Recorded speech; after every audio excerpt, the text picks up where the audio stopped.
Julio Cortázar fue escritor, profesor y guionista, hijo de padres argentinos. Su padre fue destinado a la Embajada de Argentina en Bélgica. Su familia se refugia en Suiza durante la Primera Guerra Mundial hasta 1918, que regresan a Buenos Aires. Obtiene el título de maestro en 1933. Se identifica con el surrealismo a través del estudio de autores franceses. Sus obras se reconocen por su alto nivel intelectual y por su forma de tratar los sentimientos y las emociones. Fue un gran seguidor de Jorge Luis Borges. En 1935 comienza la carrera de Filosofía y Letras, da clases y publica estudios de crítica literaria. De esta época es conocida su colección de sonetos, Presencia, de 1938, que publica bajo el seudónimo de Julio Denis.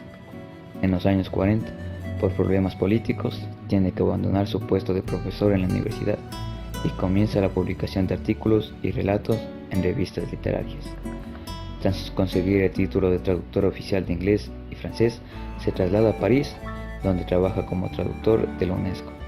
En 1951 comienza su exilio, dedica su vida a viajar, pero reside principalmente en París.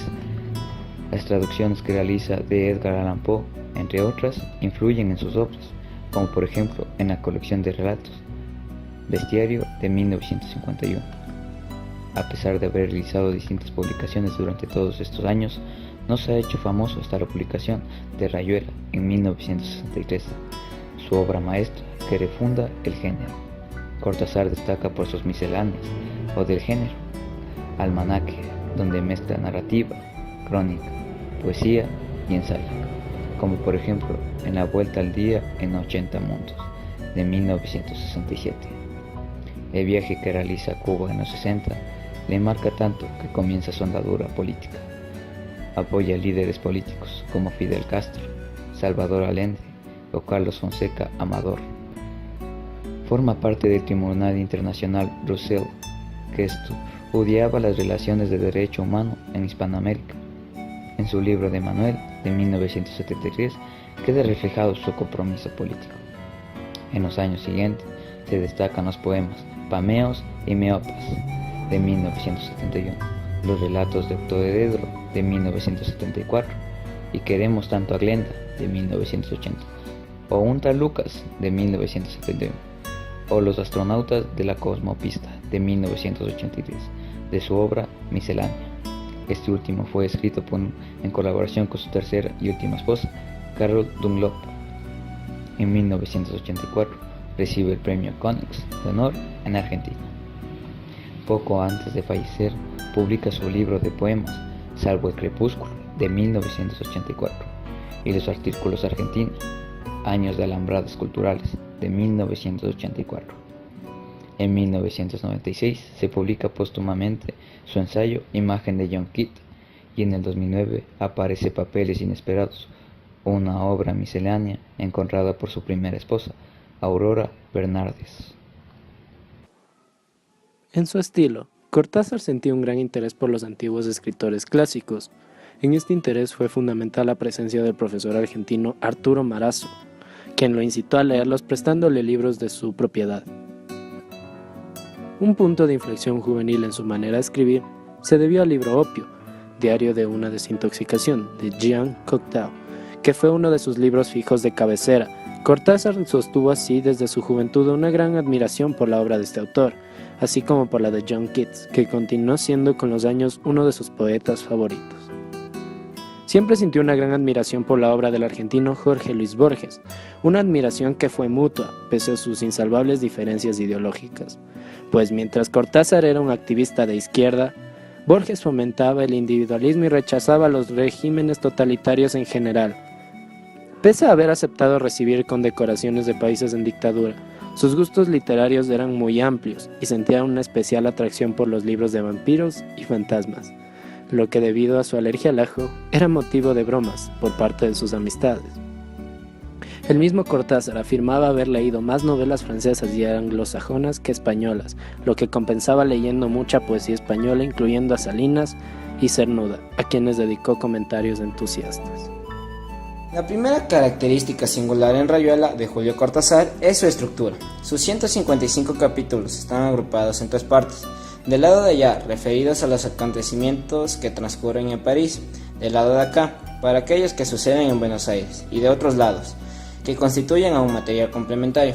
Lo interesante es que, además de la lectura tradicional de comienzo a fin, Cortázar propone dos maneras alternativas de leer la novela, ya sea hasta el capítulo 56, prescindiendo del resto o siguiendo una secuencia recomendada por él en la que se alternan diferentes capítulos. Tal vez esto explique el nombre de la obra, referido a un popular juego infantil en el que se dibujan unos cuadros con tiza en el suelo y los niños deben ir saltando hasta alcanzar el último, denominado cielo. El argumento de Rayuela. Teniendo presente lo anterior, es difícil hablar de un argumento propiamente dicho.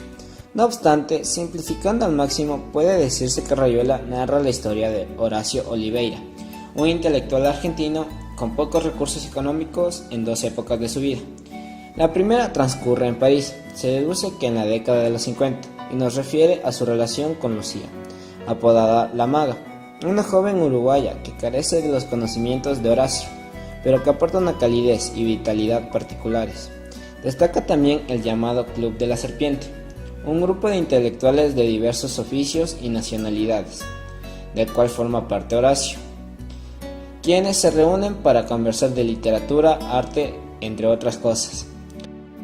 La relación entre Horacio y la maga es complicada, por la tendencia de aquel a verlo todo desde un punto de vista racional, y llega a su clímax cuando el hijo de esta, Rocamadour, muere. La maga desaparece, y mientras Oliveira la busca se encuentra con una mendigo, quien trata de tener sexo con él. La policía los arresta y Horacio es deportado a Argentina. Ya en Buenos Aires, luego de fracasar como vendedor de telas, consigue un trabajo en un circo, gracias a su amigo de la infancia, Manolo Traveler, que también trabaja allí con su mujer, Talita. Horacio comienza a enloquecer, adoptando comportamientos extraños y confundiendo a Talita con la maga. El circo es vendido y su dueño adquiere un hospital psiquiátrico en el que Horacio, Traveler y Talita van a trabajar. Este ciclo termina cuando Oliveira, convencido de que Talita es la maga, intenta besarla. Ella lo rechaza y le cuenta lo sucedido a Traveler. Horacio, convencido de que éste lo agredirá, se recluye en su cuarto, no sin antes fabricar una barricada con una serie de hilos y otros artículos. Cuando Traveler logra entrar al cuarto, Horacio está en el borde de la ventana dispuesto a saltar. No queda claro en ese momento si lo hace o no. El resto de capítulos contiene, como se dijo antes, material complementario, incluyendo la presencia de Morelli, un viejo escritor que interviene accidentalmente en la vida de Oliveira y que pareciera ser el alter ego del propio Cortázar. Estos capítulos, leídos en el orden propuesto por Cortázar, permiten entender mejor. Técnica de Rayuela de Julio Cortázar. Rayuela es básicamente una novela introspectiva que cuenta una historia desde la perspectiva de su protagonista, pero a la vez surrealista, por lo aparentemente absurdo e intrascendente de determinadas situaciones y porque los episodios de locura de Oliveira se mezclan con su brillante lucidez. Esta narración en primera persona se combina con varios capítulos complementarios en los que se destaca la figura del narrador omnisciente y el uso del collage, mediante el cual agrega recortes de prensa, citas de libros, cartas y material similar. Pero a su vez, destacan, por ejemplo, capítulos escritos en forma de poesía, como el séptimo, o en gíglico, un idioma inventado por Cortázar. El agregado, en determinados párrafos, de H's a palabras que no las tienen, para demostrar cómo puede cambiar el sentido de una palabra escrita o lo que percibimos de ella, aunque no cambie su pronunciación. También cabe mencionar los juegos musicales que utilizan varios fragmentos o la profusión de citas no solo de novelistas, sino de artistas, pensadores, etc., que tratan de resaltar la figura del protagonista como intelectual consumado y reflejan, sin pedantería, el enorme bagaje cultural del autor. Citas de Julio Cortázar. El lector como protagonista de Rayuela de Julio Cortázar, la complejidad de Rayuela y en consecuencia su riqueza obliga a que sea necesario leerla al menos 2 veces para comprenderla, pero a su vez la forma en que está escrita, tanto desde el punto de vista de la estructura como los recursos literarios, convierte al lector en un protagonista activo de la novela, que puede interpretarla de muy diferentes maneras e incluso construir sus propios argumentos, incluyendo finales alternativos. Se trata, en definitiva, de una obra singular, rica en técnicas y recursos literarios, que excita tanto los sentidos como el intelecto y que vale la pena disfrutar. A mí se me ocurrió, y sé muy bien que era una cosa difícil, realmente muy difícil, intentar escribir un libro en donde el lector, en vez de leer la novela así consecutivamente, tuviera en primer lugar diferentes opciones, lo cual lo situaba ya casi en un pie de igualdad con el autor, porque el autor también había tomado diferentes opciones al escribir el libro. Posibilidad de elecciones, de dejar de lado una parte del libro y leer otra, o leerla en otro orden, y crearse un mundo en el cual él desempeñaba un papel activo y no pasivo. Yo sé muy bien que en la práctica eso no corresponde exactamente con mis deseos, digamos, teóricos, porque finalmente los lectores de Rayuela la han aceptado en su conjunto como un libro, y en ese sentido es una novela como cualquier otra.